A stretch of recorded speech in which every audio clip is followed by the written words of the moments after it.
Hi everyone, my name is Carly Green and I'm the GFOI MGD Component Manager. Thanks for joining us today to launch the third edition of the Methods and Guidance document. I'd like to start by highlighting the core objectives of the GFOI MGD component, which is to develop and disseminate IPCC consistent methods and guidance for REDD+ measurement, reporting and verification. The component is led by the Australian Government and supported by several other GFOI partners in the development and dissemination of this guidance. The MGD component produces and maintains the MGD document, the rapid response modules, which are targeted guidance on topics of importance that need responses in shorter timelines than the MGD update cycle itself. And finally, the REDDcompass, which is an online platform that supports and disseminates the resources that the component develops. Of course, today we're here to launch the latest edition of the MGD. The MGD was first published in 2014 and the second edition was released 2 years later in 2016. The guidance document links to the IPCC guidance and specifically the guidance to the UNFCCC REDD+ decisions. It's a very important methodological reference for GFOI partners and is a source content for the REDDcompass online platform. The MGD proved itself to be an important reference document for the recent IPCC 2019 refinement. And in fact, there were 14 references across 2 volumes and multiple chapters in this important document. The core topics the refinement drew on in the referencing material was the use of ground data, sampling, analysis techniques for remotely sensed data and associated uncertainty, time series consistency, and integration. MGD3 was a collaborative effort between the GFOI components and more than 40 authors. To all, I would like to now extend my sincere gratitude for their commitment during this very difficult year. Contributions were made from all the lead agencies of the GFOI and numerous other institutes, agencies and individuals. It's worth noting that we're very lucky to have at least 14 authors that, on the MGD3 revision, which were also contributed to the IPCC 2019 refinement. This made the revisions to MGD3 more complete and effective in the updating of the document. So once again, our thanks goes out to all those who gave their time to the revision process. This brings me now to the content of the MGD3. The authors have updated the MGD to reflect the IPCC 2019 refinement document and to extend guidance in priority areas identified by the MGD advisory group. They have also maintained the book structure of the document whilst also being mindful of improving the online user experience and access to the guidance. This has resulted in some new content as well as the reorganising of some existing content. With this in mind, MGD3 is not a full rewrite. You will find the familiar useful guidance from previous editions augmented with important updates and deeper exploration of some of the MGD concepts. Over the next few slides, I've listed the main sections of the MGD3 where the updates have been made. The lead authors that follow me in this webinar will present more specific details on these changes. I'll just now give a shout out to the main change highlights. So we've improved the connection between the measurement and estimation and institutional arrangements in the establishment of national forest monitoring systems. We have added new guidance on integrating the national forest monitoring system with other reporting requirements, such as the NDCs, for example. We've also added more guidance on nesting and subnational programs and projects, and we've provided additional guidance on attribution.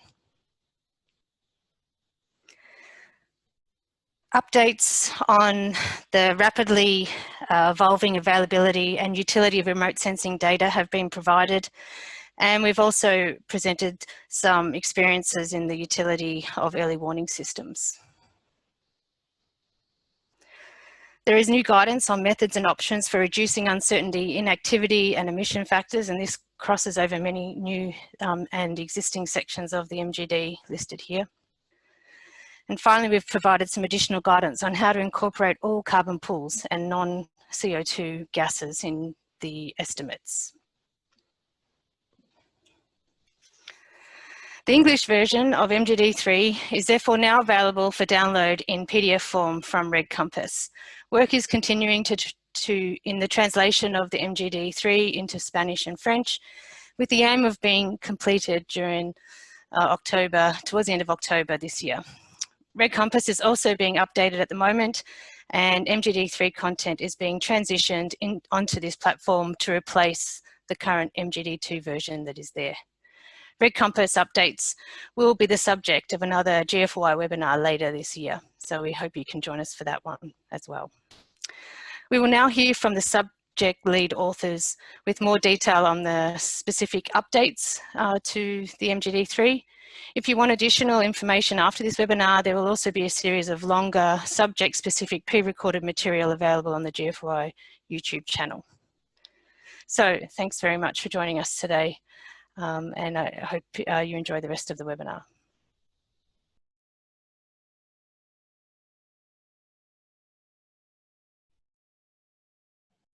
Hello, I'm Andres Espejo, and I'm going to present on Chapter 1, Institutional Arrangement, which is a chapter that has been revised by a task force composed by myself, Carly Green, Charles Scott, Christophe Sanier, and Evan Notman. First of all, I'm going to touch on the differences between the MGD 2.0 and 3.0. The MGD 2.0 was a chapter composed of 10 pages that summarized several UNFCCC decisions related to MRV functions and provided general guidance on operational elements for MRV, whereas MGD 3.0 has been expanded to more than 50 pages. The UNFCCC decisions, they have been moved to Chapter 2, Technical Design Decisions, and the Chapter 1, now it's divided into main blocks. One provides a comprehensive guidance on foundational, strategic, and operational elements, whereas the second block provides guidance for maturing the NFMS through system representation. I will explain it later on. The structure of the chapter, these two blocks, they are divided in 4 chapters. The first block on 3 separate chapters, the second block in Chapter 1.4. Regarding the first 3 chapters, these are related to foundational elements, strategic elements, operational elements. The first chapter on foundational elements, the 1.1, these elements basically are those that ensure the long-term functioning of the National Forest Monitoring System in terms of timely delivery. So basically, that's basically the foundations of the system. That's basically what is needed. The strategic elements are related to actions that are needed for the organization and planning before the operations. And then operational elements are basically overarching elements that are required for the effective operation of the MRV system. In all these chapters, we provide examples, guidance, and also try to create awareness in the users and the countries. Chapter 1.4 on maturing of NFMS through system representation analysis provides guidance that enables countries to mature their NFMS through a system analysis. What is a system analysis? This is basically a stepwise approach that enables the identification of areas of improvements through 4 different steps. One is the representation, basically it's the mapping of the system. Once you map the system, you evaluate it, or you evaluate the 3 elements that I previously presented, and you evaluate against the guidance and the good practice that were identified previously. Then the country or user prioritize the actions for improvement, and then in the last step, basically implements these work plans or these work plans for improvement. The approach may be applied iteratively, enabling a progressive improvement and maturing of the system. So the idea is that this would happen in cycles and would enable countries to improve in a progressive manner. Thank you for your attention.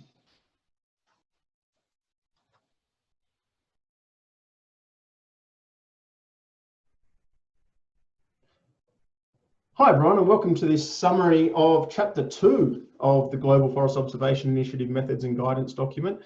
And in this I'm going to give a brief overview of the Technical Design Decisions chapter and highlight why it's so important and what it includes and where you can get further assistance. So why is this chapter so important?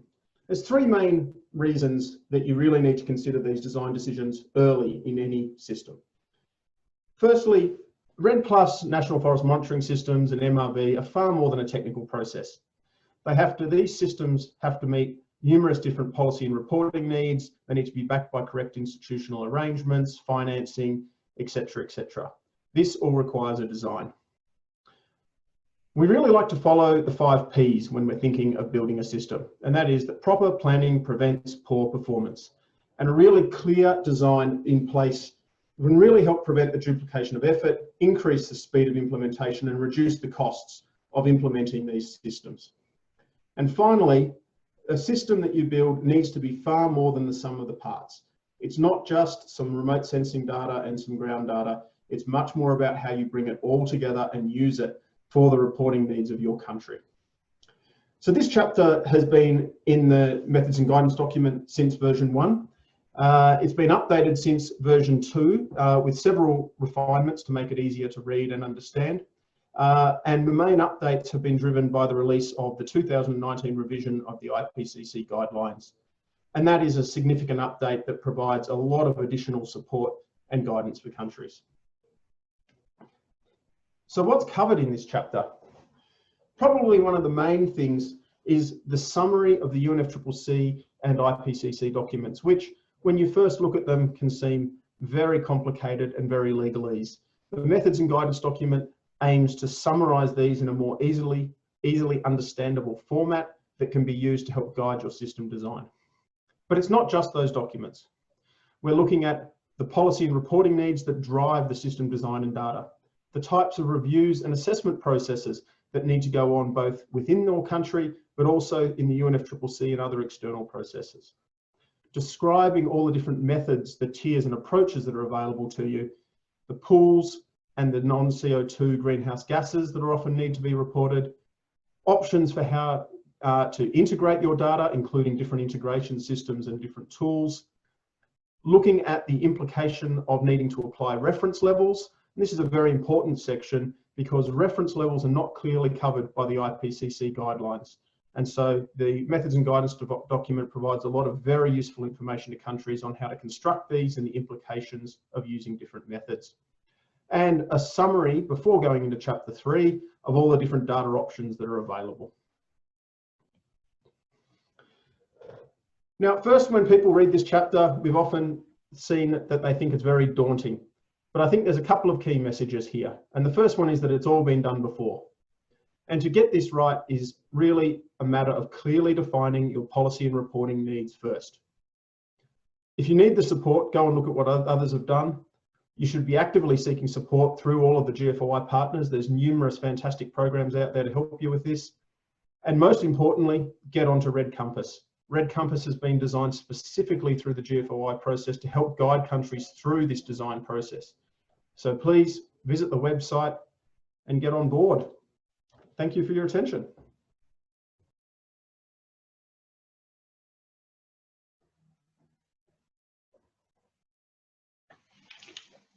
Hello, my name is Sarah Goking, and it is my pleasure to present enhancements to the guidance on ground data sources and processing in the MGD3, which were made possible thanks to contributions from Charles Scott, Ronald McRoberts, and Eric Nessett. Thanks to feedback from users of the MGD2, one highlight within the MGD3 is its expanded and clearer guidance on ground data sources and data processing. In this presentation, I will focus on ground data sources, which are described in Chapter 3. One highlight of Chapter 3 is that the distinction between reference data and auxiliary data is more clearly defined. Another highlight is that guidance on national forest inventories is expanded to discuss plot configuration, probability sampling options, estimation options, and methods for dealing with missing data or non-response. Finally, guidelines are included for using data from multiple data sources, including intensive monitoring sites and other ground data sources. Now I'll present some of the new guidance on ground data in the MGD3. Chapter 3 focuses on data sources, and the first half of that chapter, Section 3.1, provides guidelines for collecting and using ground data. Section 3.1 provides clarified definitions of data uses, such as reference data or auxiliary data for stock change and gain-loss approaches, and includes descriptions and definitions of multiple ground data sources. Chapter 4 focuses on data processing with expanded guidance on combining ground data with remotely sensed data. Specific data processing objectives described in Chapter 4 include estimating area change over time, and the uncertainties associated with these estimates, as well as estimating changes in carbon pools over time. Both chapters describe statistical considerations and approaches for estimating carbon stocks, emissions, and removals, as well as their variances. Now I'd like to point you to specific sections in Chapter 3 that pertain to ground data. Within Section 3.1, individual sections provide guidance on national forest inventories, intensive monitoring sites, and other ground data sources. Section 3.1 closes with a summary section that describes considerations in using existing ground data from any of these sources.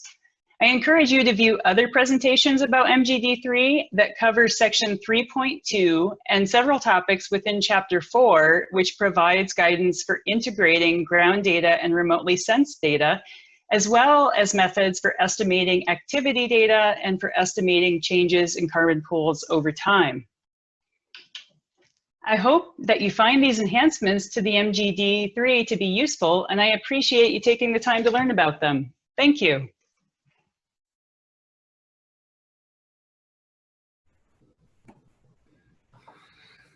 All right, so a few things here for MGD3 that we have updated. We have updated guidance for sampling-based estimation and time series-based monitoring. And I'm going to mention a few words about this new guidance. And so, first of all, when it comes to sampling-based estimation of activity data and also of map accuracy, we have found that omission errors, certain types of errors in the maps used to stratify the study area, have caused countries a lot of problems. And so we have done some research on how to mitigate those errors, and that guidance have been incorporated into the to the third version of the MGD. And this guidance was not there in the second version. We have also updated guidance as related to the use of time series data for collecting reference observations. And so we now have all kinds of satellite data available to us, and that's a very powerful reference data set for observing reference condition on the land surface. And so we have included guidance on how to best use these time series data, and that is related to all these new tools and platforms that are out there. There is obviously Google Earth Engine, there is CPOL from FAO, there is Collect Earth Online, there's Collect Earth, there's a whole bunch of tools and platforms. And we have, a lot of these tools are very helpful when it comes to, especially when it comes to observing reference condition at sample location. So we have incorporated some guidance related to those new tools as well. We've also updated the guidance and information pertaining to time series-based monitoring. And so one thing that have happened since publication of the second version is that cloud computing platforms have become much more accessible. And that, together with Freight Data Policy, have enabled new and exciting analysis of the land surface. And so one thing we have updated guidance on is how we can use this time series data to say something about the fate of the landscape, or trying to attribute the change on the land surface.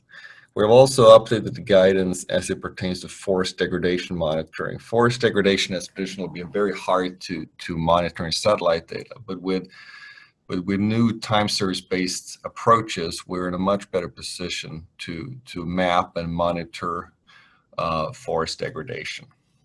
Thank you.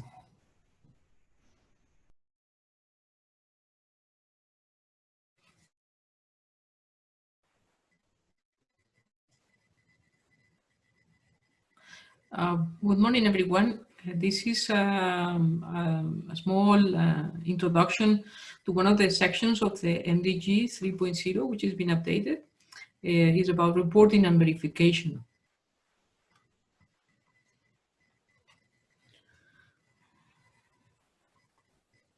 Sorry.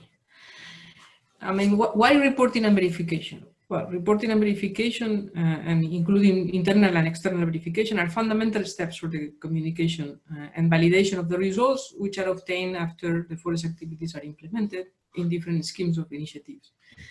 And they are important for ensuring transparency, for good governance, for accountability, for credibility of results, and for building confidence that the resources are being utilized effectively and the results are being obtained. Both concepts, reporting and verification, are at the core of the UNFCCC process since its beginning. And transparency is also a core concept which is underlying reporting, more importantly, after the Paris Agreement was adopted.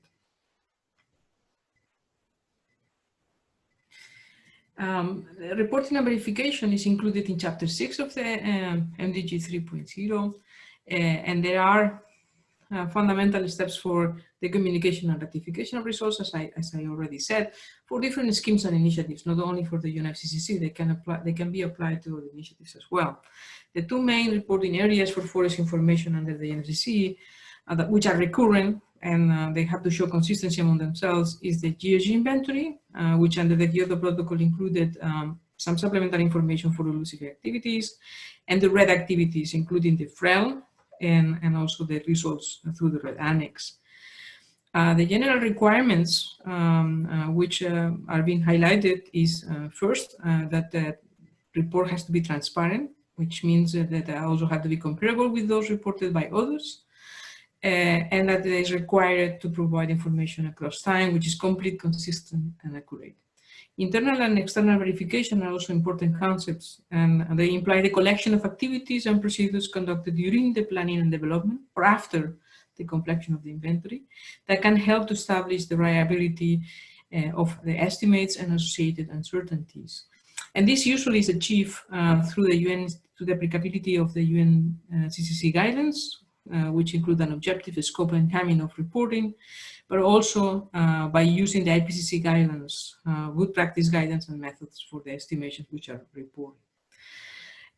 In terms of what countries are due through the international reporting and verification under the UNFCCC, the main reporting elements are the biennial reports or the biennial update reports before the Paris Agreement, and the biennial transparency reports during the Paris Agreement implementation.